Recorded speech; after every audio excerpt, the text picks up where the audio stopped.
Listen, life's all about leveling up. Whether you're handling business on the field or kicking it in your zone, you like to celebrate with cigars that match the moment.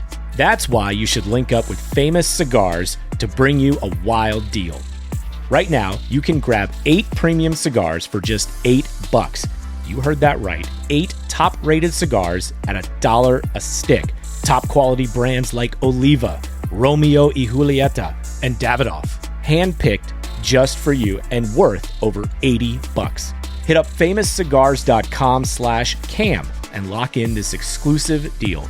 While you're there, check out their insane selection of premium cigars, all shipped fresh and fast from their massive 20,000 square foot humidor. That's half a football field. Famous Cigars has been in the game since 1939 and still family owned. So celebrate every win with the folks at Famous. 8 cigars for $8. famouscigars.com/cam. A massage chair might seem a bit extravagant, especially these days. 8 different settings, adjustable intensity, plus it's heated, and it just feels so good. Yes, a massage chair might seem a bit extravagant, but when it can come with a car, suddenly it seems quite practical. The all-new 2025 Volkswagen Tiguan, packed with premium features like available massaging front seats, it only feels extravagant. This podcast episode is brought to you by Coors Light. These days, everything is go, go, go. It's nonstop hustle all the time. Work, friends, family, expect you to be on 24/7. Well, sometimes you just need to reach for a Coors Light because it's made to chill. Coors Light is cold lagered, cold filtered, and cold packaged. It's as crisp and refreshing as the Colorado Rockies. It is literally made to chill. Coors Light is the one I choose when I need to unwind. So when you want to hit reset, reach for the beer that's made to chill. Get Coors Light in the new look delivered straight to your door with Drizzly or Instacart. Celebrate responsibly. Coors Brewing Company, Golden, Colorado. The Timeline is a Blue Wire podcast.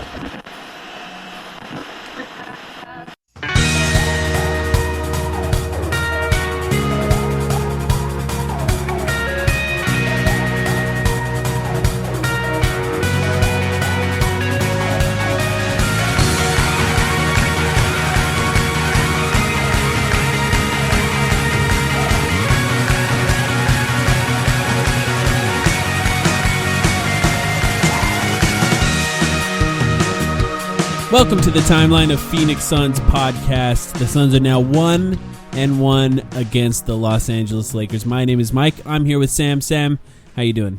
Well, I hate to say it, but, it was a good run. Unfortunately, the series is over, Mike. We got to pack up and go home. Great season all around from Chris Paul. It's a shame we're going to have to fire Monty, but no, I'm kidding. Look, 30 seconds after the buzzer here, we literally hopped on the mics immediately after the game. A lot of things that were not ideal in that game, a lot of things that are going to affect the series going forward that I really hate that we have to talk about, but the Lakers still look at kind of as vulnerable to me as they did in game 1 at the same time. So, there's a good chance in this series. Just didn't get it tonight. Yeah, a lot of this game just boils down to the fact that Chris Paul was not Chris Paul. Exactly. And if Chris Paul is not Chris Paul, it's tough to beat the Lakers. And even with that, without, I think, some cheap fouls at the beginning of the game, specifically Jay Crowder, I think getting him out of the game early really affected the Suns. I think the Suns would have had a chance to steal this one. And even still, they did, even sustaining those Dario Saric minutes that didn't go very well. But the basics of it is without Chris Paul on the floor, you can really focus your defense on Devin Booker in a way that you couldn't otherwise. Now, Devin Booker, I think, still played relatively well outside of, I think the first half, he was trying to be more of the point guard, knowing that Chris Paul couldn't. And once I think he refocused and looked to score more, really, I think he played relatively well. But yeah, I think that's the main story of the game. There's a lot of stuff to talk about still, I think, but Chris Paul's health and how long this injury will linger is what's going to dictate the rest of the series more than anything else. Yeah, and I saw some people pointing out that the sort of compression wrap he was wearing was not... Look, I don't want to speculate, but not exactly a stinger, Yeah. as it was said before the game. Yeah. This is it's scaring me that this is an issue that could persist throughout the series, because so much of the Suns' advantage over the Lakers stems from being a dynamic guard-driven jump-shooting team. Mm-hmm. We've talked about, in the past, even secret weapons being you bring out all three guards, you play them at once. Well, if Chris Paul is not a scoring threat, it's hard. It becomes really, really hard. I thought you didn't get the best game out of Devin Booker and today, but you got a good game. You got still a very good game out of Devin Booker, and you got a great game out of Cam Payne. And if that's still not enough to get it done, it's going to be tough. Yeah, Cameron Payne. I think he ended 6 for 15. Like this, it's weird that doesn't look perfect, but really, really good scoring game by him, I thought. And even DeAndre Ayton, who was 11 for 13, another game where he's just dominating by just really taking shots right under the basket. I think one shot was not a dunk, basically. Are you sure you don't want to? You don't want to elaborate on that a little bit? Oh, yeah, Are we going to talk about absolutely. DA's performance? All right, later. No, we can get into it right now, because I think Ayton was properly focused in the second half, I think, in a way that he was not in the first half. The way that the Lakers were defending the Suns was essentially blitzing ball handlers on drives, and essentially saying, we're going to concede whatever you can give Ayton under the basket in order to contain drives by guards as much as possible. And I think this is the style of defense that you play against a team that is capable of shooting mid-range shots, right? Because the bigs are now essentially almost fronting DeAndre Ayton on those drives, because that drop coverage comes up a little bit higher in order to stop Devin Booker or Chris Paul from shooting those mid-range shots that they feasted on throughout the entire season. So if they do that, then DeAndre Ayton is essentially left open under the rim. If he's able to catch the pass, it's an automatic dunk, because they're way out of position. So he was able to do that. But to me, any center can do that in a lot in the way that they were playing defense. Well, but I wouldn't say that. I wouldn't say that. No, you're right. I think being a finisher is a legitimate skill, and right. and Ayton should get credit. Like Andre Drummond couldn't do that. Just to think about the other side for a second. That's very true. That's a very good point. But I guess my point is, outside of that, what Ayton needs to do is focus on boxing out and focus on containing drives for the Suns. And that focus, I don't think, was there in the first half. If you combine that lack of focus, I think, by DeAndre in doing the energy stuff, and I don't think it's a coincidence that when they went to the Wired segment, or whatever TNT calls it, for Monty Williams, he was focusing on energy from DeAndre Ayton. He was really coaching up DeAndre Ayton in that first half. If you combine Devin Booker's too many turnovers and a lack of scoring in the first half with DeAndre Ayton not doing the energy stuff on defense and rebounding, that's a recipe to go down early, especially with some Saric minutes mixed in there. I wanted to say, I want to be very clear. We're not throwing DeAndre Ayton. This was a 7-point loss. I'm not throwing, and I know you're not either, so I can say I thought he was really good in the second half, in fact. Right. We're not throwing DeAndre Ayton under the bus. He's not responsible for the loss here. It's just, you take a cursory glance at the box score, you see 22 and 10 on 11 of 13 shooting. I think sometimes there's a little bit more than to that than meets the eye. If you want to talk about blaming anyone, and I hate to do this, but maybe I don't hate to do this, Dario Saric played some of the most disastrous minutes I've seen ever. Yeah. Especially, definitely from him. Yeah. And he's had some bad games in the second half of the season. But that stint, you were right, the calls really killed me tonight. Not in the sense that I thought it was biased officiating, because really it wasn't. I mean, Booker had 17 free throws. But getting a couple of ticky-tack calls on Crowder earlier in the game that brought Saric into the game, where he's not recognized as a spacing threat on offense. He's not recognized as a threat to attack closeouts, and he got 2 turnovers in a row trying to attack a closeout and then throwing a weak pass. And then on defense, being a guy who, again, we saw another straight game where LeBron was relatively passive, a second game in a row where over 50% of LeBron's shot volume came from 3. That should be, in my opinion, we could talk about this. The Lakers won the game, but if I'm a Lakers fan right now, I'm thinking I can maybe get by the Suns, but there's some serious red flags being raised about, is this actually a contending team? And I think totally agree. You could say that about any team in the West right now. As we're speaking, it's looking like the Clippers might be about to go down 2-0. The Jazz lost their first game, but they're in as much trouble as anyone else. So by no means was this the Lakers ran away with it. AD and LeBron dominated. No. LeBron really did not dominate this game at all. He was forced into tough jump shots, many of which he missed. But anyway, sorry, back to the original point. Šarić, when Šarić was in the game, he was like the one guy LeBron was willing to attack. And so right there in that first quarter, I know they battled back. They made it a close game by the fourth, but just that from the get-go was demoralizing that Monty had to adjust his rotations like that.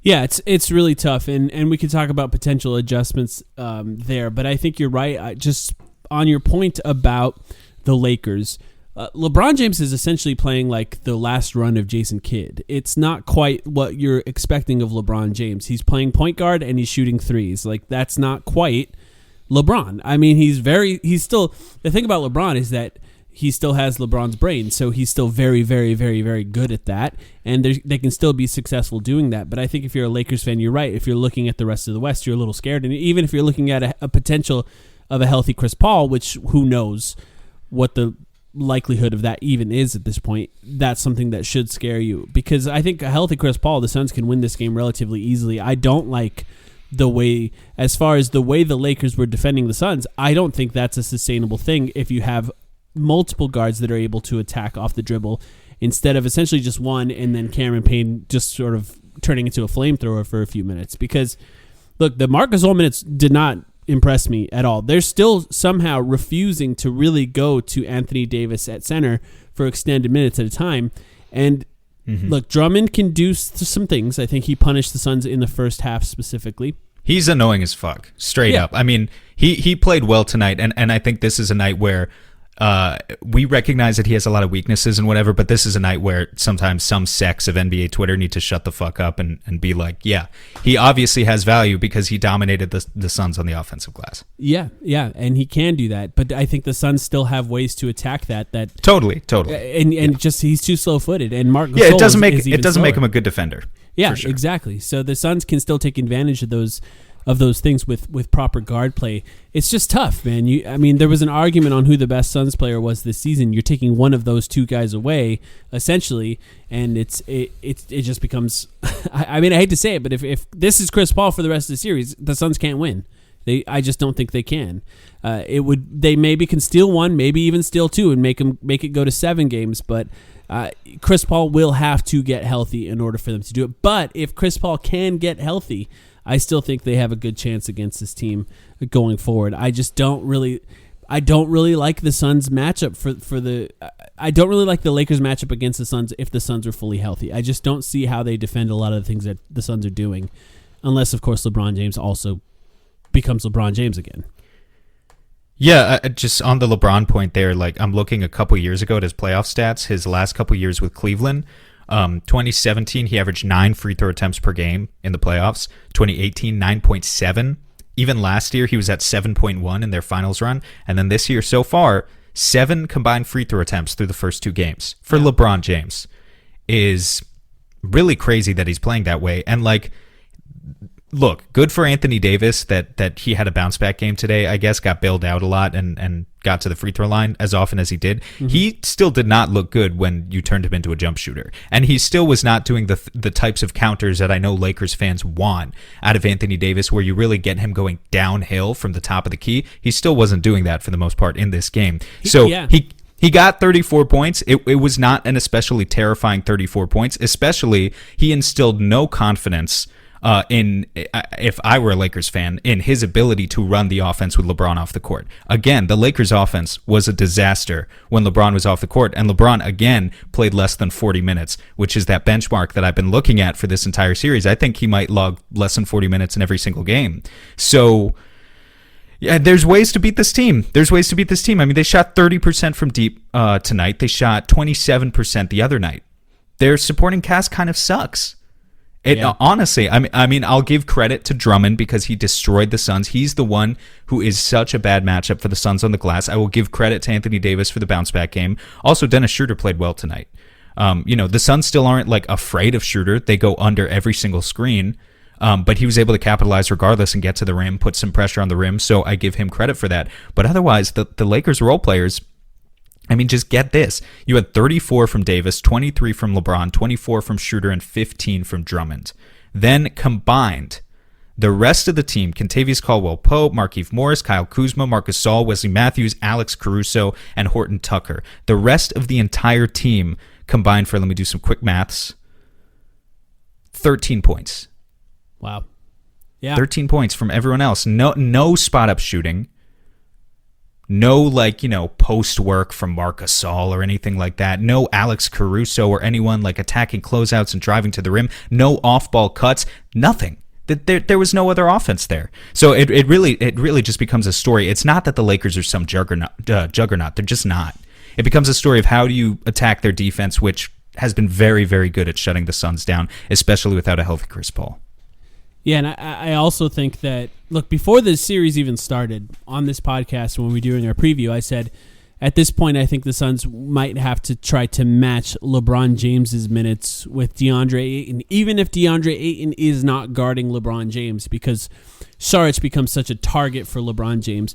And at some point, Monty Williams has to adjust to sort of the reality that is LeBron James at this point. Because what he's been doing is playing him as if he was LeBron of old. And LeBron at some point has to prove that he's LeBron of old in order for the Suns to play him like that. And what I mean by that is, I don't think you can get away with Torrey Craig at center for the Suns. But I don't think there's any reason to play Dario Saric with DeAndre Ayton at this point. Yes, you could put Torrey Craig. Look, I think Cam Johnson did a good job on both Anthony Davis and LeBron James in this game. So if you have Cameron Johnson in, you can put him on either one of those guys. And then you got to play Torrey Craig minutes if you're forced to take somebody like Jay Crowder out. The first option should no longer be Dario Saric until LeBron James forces your hand. Because what we're seeing is the only time he becomes that LeBron James is when Dario Saric is on the floor. So find ways to keep DeAndre Ayton on there and play him as if he's going to be more of a jump shooter until he proves to you that he's not going to be. That's what I would do. Is there a chance that LeBron is hustling us? I mean, it's possible. Or is his body really just doesn't have it? I just think it's funny because, and people were saying this to me on Twitter tonight. They were like, why, if LeBron's not going to attack, why go under every screen? Respect the shot since that's the only thing he has right now. And I don't hate the idea. I'm just wondering, I think the second you start going over that screen on LeBron, he's going to find a way to be LeBron James, the LeBron James of old again. And that's when he starts attacking and gets his way to 30 points at the rim, when you don't really have that protection from behind. So, yeah, he's an enigma right now. I just think it's so fascinating that the Suns lost this game, but it was a hard-fought game, and LeBron did not look like... He just wasn't the best player on the court again. Yeah, I mean that's an interesting point, but Anthony Davis, the tough part with Anthony Davis particularly, because what you were describing is you're saying that Anthony Davis wasn't putting his head down, driving to the rim. The thing is when he did that, he was getting fouled every single time. So you can say that he kind of was doing that, at least a lot more than game one, and the Suns were just bailing him out with fouls. If you can find a way to no longer foul Anthony Davis on that, you have to test his trust in himself to not get injured. Essentially, because I think a lot of Anthony Davis's fear driving to the basket is his body. I think he's trying to keep his body healthy as much as possible for the long run in the playoffs. And look, it's tough. I'm not going to say it's easy to not foul Anthony Davis. It's very Joel Embiid-ish. If you can catch the ball from 16, 17 feet and do that one or two dribble drive to the basket, if you're a big man, you can get around someone. If you're around someone, it's really difficult to get in front of a big man and not foul. But the Suns need to find ways to do that. It's especially tough with Anthony Davis, too, because he did well in this game on help. I think he had something like 6 or 7 assists by the end of the game. And it's tough to double him, so you have to find ways to double him once he starts to put the ball on the floor instead of when he's just standing there, because I think he'll find the right guy. It's a little tougher to make that pass on the move than it is when you're just standing still. No, for sure. The Suns will have kind of a lot more discreet help, which I think they've actually, especially Ayton when he was... For over a century, Johnny Walker has shared its bold spirit with the game of golf. Now, crafted with Devereaux Golf, Johnny Walker introduces the Johnny Walker Blue Label-inspired Sunday Golf Bag, elevating the game with sleek design, Blue Label hues, and refined gold accents. Celebrate your hole-in-one with a premium Sunday bag crafted by Devereaux Golf. Submit proof of your achievement to johnnywalker.com/blue-in-1. Please drink responsibly. This episode is brought to you by Roe. Confidence is everything. Women can sense it. And trust me, they love it. But if you're in your head worried about performance, that swag, unfortunately, gentlemen, is gone. Roe Sparks keeps you ready. When the moment hits, you can step up like a superhero and handle your business. No doubt, just confidence. Fellas, Roe Sparks gets you ready fast, dissolving under your tongue and working in 15 minutes on average. No waiting, no missing the moment, plus it stays active up to 36 hours. So when the mood hits, you can go back to back to back, round after round after round. Roe connects guys with medical provider 100% online, so there's no awkward conversation with in-person providers. Go to roe.com/sparks to see if you qualify. If prescribed, new sexual health patients gets $15 off Sparks on reoccurring plan. Connect with the provider at roe.co/fourth to find out if prescriptions Roe Sparks are right for you. That's ro.co/fourth for $15 off your first order. If approved, treatment ships directly to their door. Compounded drugs are permitted to be prescribed under federal law, but are not FDA approved and do not undergo FDA safety, effectiveness, and or manufacturing review. For full safety information, go to roe.co/safety info. Locked in the second half, they do a good job of, like, they send a help defender from the baseline up to swarm Anthony Davis, and you kind of, if you're watching, you can kind of see, like, Ayton's in there. He's got 1 foot in the paint at all times. He's making sure he doesn't get the 3-second call because he's kind of roaming, but he's waiting there when Davis is in the post. And I think that's just kind of the way you got to continue to play him. I don't think there's much of a defensive adjustment to be made on Anthony Davis based on this game. I just don't. I think LeBron is still the guy you're game planning for, and if Davis gets a couple 30-point games on okay efficiency, and has to get bailed out, most importantly, has to get bailed out by whistles, you live with that. The economy is made up of real people doing real stuff, and it affects everything. Which you obviously know since you're a real person doing real stuff. Marketplace is here to help you get smart about everything beyond the what of the day's business and economic news. We dig into the how and the why with the real people driving our economy. From big tech and interest rates to small businesses and what's happening at the Fed. Marketplace breaks it all down so you don't have to.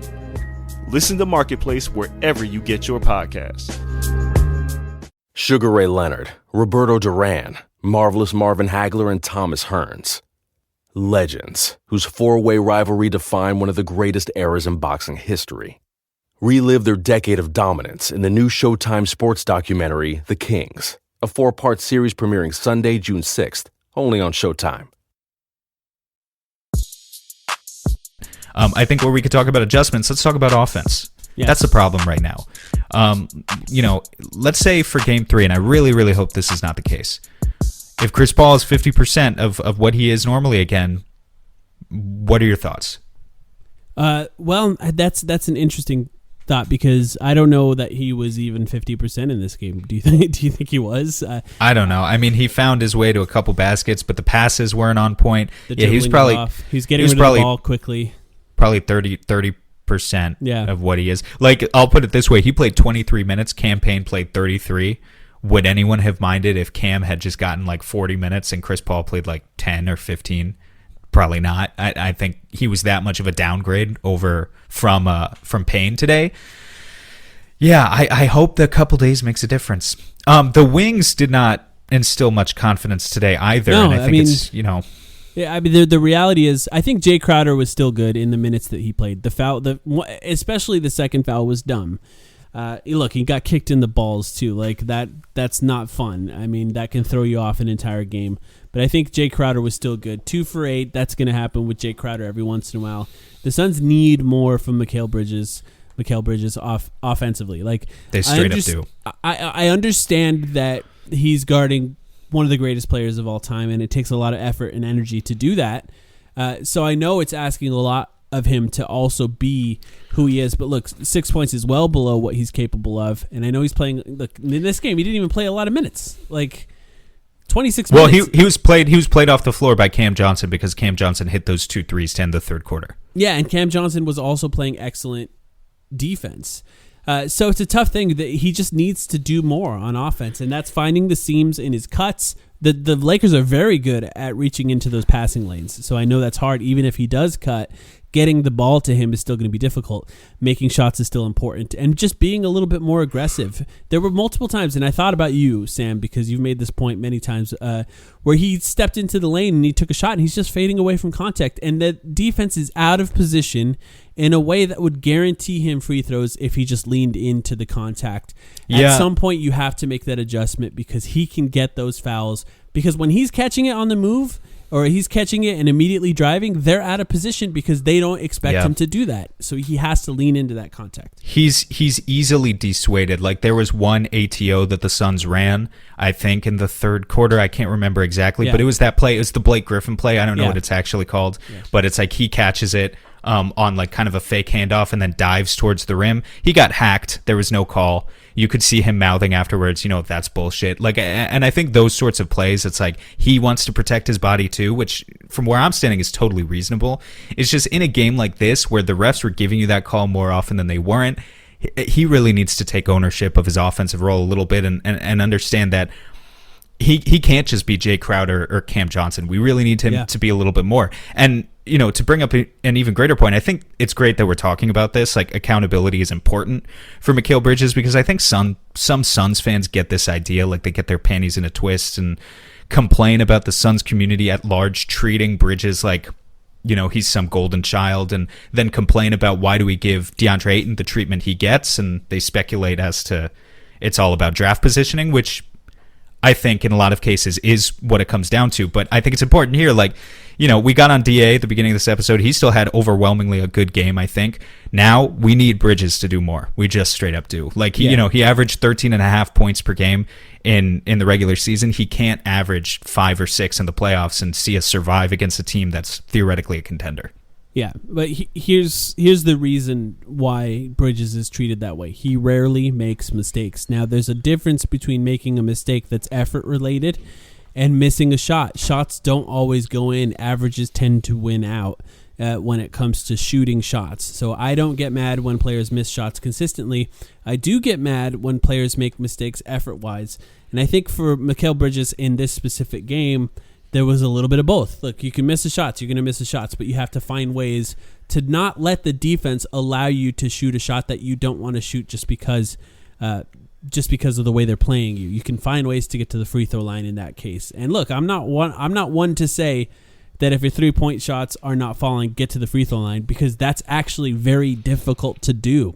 And I think people tend to act like it's an easy thing to just go get fouled and shoot free throws. Yeah, I don't think he needs to change his like overall shot portfolio at all. I think he can keep the same like quote.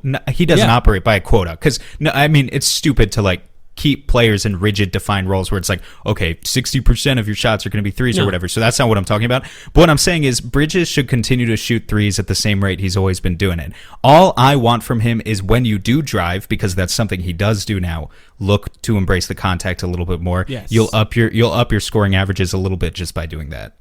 Yeah.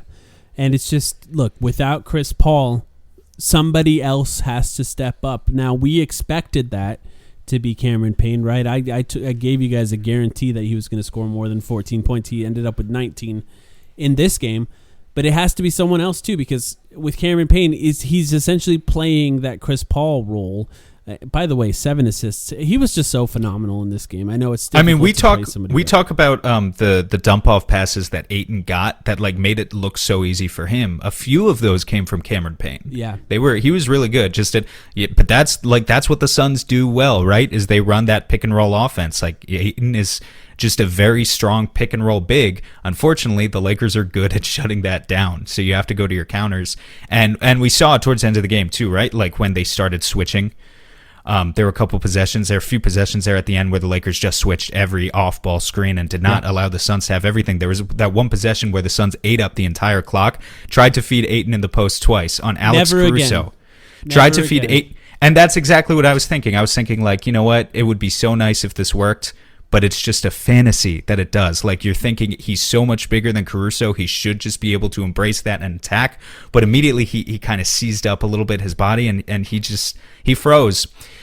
For just that split second, which allowed Anthony Davis to come over as the roaming defender and swat the shit out of the ball. So yeah, and not to mention Anthony Davis is also the guy guarding the pass, and Anthony Davis is massive with long arms and good reflexes. Like, it's not just that it's difficult for DeAndre Ayton to do anything once he gets the ball. It's also impossible to get him the ball because of the way that the Lakers load up in the passing lanes. Like, that just does not work against this team. You can't do it.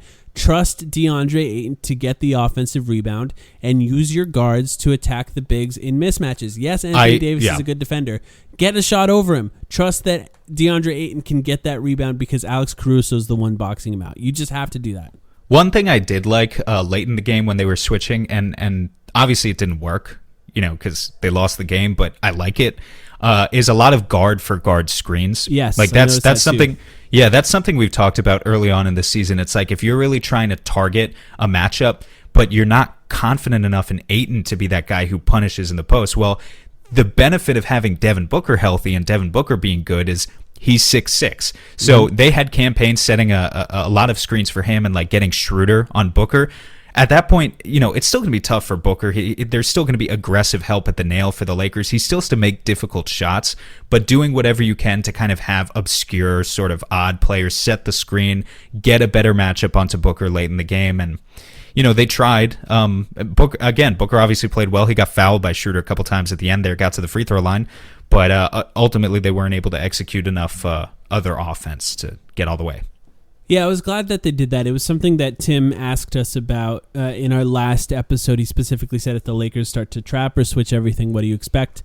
And that's exactly what I anticipated. More different guys setting screens than DeAndre Ayton, because those traps with Anthony Davis become pretty hard to pass out of. And if you can get somebody else on those switches, then you can do more with it. Now, I just want to say how incredible it is that I remember 2 years ago, James Harden was just getting doubled with the ball, dribbling at the three-point line. And you just, how insane and how crazy it was that a player had to be defended like that. And that's where Devin Booker is now at with his development. If Devin Booker has a mismatch, if Devin Booker has Schroeder, they're sending another guy even if there's no screen. Like, they're not even letting him attack that one-on-one. Now that becomes very difficult for him. The Suns have to find ways for him to catch the ball, I think, under the three-point line in some scenarios where he can do work with less dribbling. And also, if the help comes, it opens up shooters in ways that passing lanes become a little bit easier. If you're behind the three-point line and you're getting doubled when you catch the ball, it's difficult to get the ball out. You're basically throwing it to a guy that's close to half court and hoping they can create from that position. If he catches it under the three-point line, if he comes around those little screens and he catches it there, if they start to double from there, the passes to shooters become a lot easier. So they have to find ways to get Devin Booker the ball in different positions if they're going to continue. This is assuming Chris Paul's not healthy, right? Because if Chris Paul's healthy, Devin Booker give it to him at the three-point line and he can hit a pull-up three. He can hit that mid-range. There's lots more options. Let's wind down on a little bit more of an optimistic note. What about if Chris Paul is better for Game 3? What does that look like in your opinion? Well, I think that the Lakers probably will have to go to Anthony Davis at center at some point, if that were the case. And then you have DeAndre Ayton feasting on rebounds, and I think that benefits the Suns in a lot of ways. Like, because if you have Chris Paul healthy, you just can't play Marc Gasol, first of all. You can't. And you can't really play Montrezl Harrell either, because Montrezl Harrell is a terrible pick-and-roll defender. They're just going to run that Spain pick-and-roll until he's out. So if you take away their ability to play Marc Gasol, they'll probably still start with Drummond. It seems like something they're very insistent on doing. And then eventually they'll probably get to that AD at center lineup quicker. And if that's the case, I still think the Suns have a pretty good opportunity to play relatively well. The main thing is, Devin Booker does not have to play point guard, even if Chris Paul is not fully healthy. Be the shooting guard. Be the guy who scores from the beginning of the game. Make them foul you. Put them in positions to make bad decisions from the beginning. And if you can do that, if you're Devin Booker from the beginning, that will open up players as the game moves along, including players like Chris Paul. If Chris Paul's healthy, I think the Suns can steal one in LA, and that's really all they need to do. Come back with home court Just advantage, steal one. and then you have an advantage. Yeah. Just steal one. Please do anything to retain the home court advantage. It doesn't necessarily spell doomsday for the Suns if they lose Game 3. Obviously, I want them to win Game 3, but they just need one in the next two. Match what the Lakers did. And come back at home. How thankful are we, though, for Cam Payne that we actually have a serviceable backup? Again, we've talked about it before, but just the thing we were most afraid of, Booker, for all of his strengths, when he gets the ball and is playing that point guard position, or not even literally the point guard position, but when he's just the play initiator who handles the ball for 20 seconds out of the 24 on the shot clock, they find ways to get turnovers out of him. They find ways to get him to bobble the ball and give it up. And so to have a competent guy who can run the set and allow Booker to move off ball and get into position where he doesn't have to manage that entire load is just so huge. I know we've already praised Cam Payne in this episode, but it's just he's awesome, given that we just did not expect him to be able to fill Chris Paul's shoes whatsoever.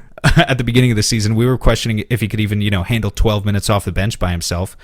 And yeah, he is, and he's doing it. It's not just Devin Booker. Every player, in order to win in the playoffs, needs secondary guys that can score. I think the stat is no player with a 35% usage rate or higher has ever won a championship, with a star with that high of a usage rate. It just doesn't happen. You have to find ways for other guys to contribute. And I think with Cameron Payne still playing well, that's going to help a lot. If Chris Paul can get healthy, that'll help a lot. I think if you're forced to take, and I think Cameron Johnson earned it. If you're forced to take Jay Crowder out, give Cameron Payne or Cameron Johnson more minutes. He can defend. He's still capable of defending these guys in their current form. Look, Cameron Johnson's not perfect against LeBron James, but I think his offense and his spacing allows enough. Because when Dario Saric was in there, it's too easy. It's too easy to defend Devin Booker in that case. Find ways to give those guys minutes. And Craig wouldn't have helped either. I don't think case. he would. I think people were sort of demanding him, and I'm like, I wouldn't guard him. He only played 5 minutes, and that's why, I saw, it's because we saw games at the end of the season. I love Torrey Craig. He's, he hustles, he gets on the offensive glass, something that against a team like the Lakers, the Suns arguably need. But we saw in games without Jay Crowder at the end of the season when Craig played 30 minutes in some games, and they just don't guard him out there. They do not give a shit about his shot. So he has those faults. I think he would maybe be a better matchup in some other teams that we could play in the playoffs, and you could get away with playing him 15 or 20 minutes, but this is not one of those teams. Yeah. And, Cam Johnson's going to continue to play. He shot 2 for 4, not exactly high volume today, but those 2 shots at the end of the third quarter were so huge. And good defense. Yeah, that's the other part is you can't play in the playoffs unless you're defending. I guess what I just want to say, I think Craig could give you the same defense. I think he could. That's true. But that's a good point. That is a good point. And Craig, I think, would be better on the rebounds. Although, I think Cameron Johnson is a relatively good rebounder for his position. He's good. How about that play? I'm thinking about that play too, where Cam attacked a closeout. He had a shot in the corner and flipped a beautiful bounce pocket pass. I know we're afraid of bounce passes to DeAndre Ayton. Oh, if he's wide open, it's different. It's in traffic where it's dangerous. Yeah, this one was pretty, and it's I don't know if Craig's making that pass either, but yeah, I'm not even sure. I think he would look to shoot that in most cases. I think there are main things. I guess we talked about a lot of things that Monty Williams can do. We're going to keep this one relatively short since there's another game in 2 days. I think get rid of just a few obvious things. Get rid of the Dario Saric, DeAndre Ayton minutes. Trust that your wings can defend in those scenarios, and let DeAndre Ayton stay on Andre Drummond or whoever's on center in order to neutralize their rebounding advantage, because they have not shown that they're willing to attack the sort of mismatches in ways that makes me scared. So that's the first thing I would say. Devin Booker, shoot more in the first half of the game. Don't be afraid to put that kind of pressure on them. Up Cameron Johnson's minutes if Jay Crowder gets played off the floor in foul trouble. Those are the main things that I would look for. Is there anything else that stands out to you before we end this one? Those are all the main points that we covered today. I would also just add daily prayer circle for Chris Paul's health. Yeah. And I would gladly offer a shoulder transplant if I could. Exactly. All right. Thanks, everyone, for listening. We'll record again after the Thursday game. hopefully we come back on with a 2-1 lead for the Phoenix Suns. Thanks. Dope.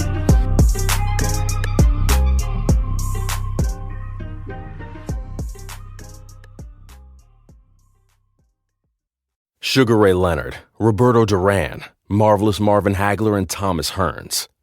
Legends, whose four-way rivalry defined one of the greatest eras in boxing history. Relive their decade of dominance in the new Showtime sports documentary, The Kings, a 4-part series premiering Sunday, June 6th, only on Showtime.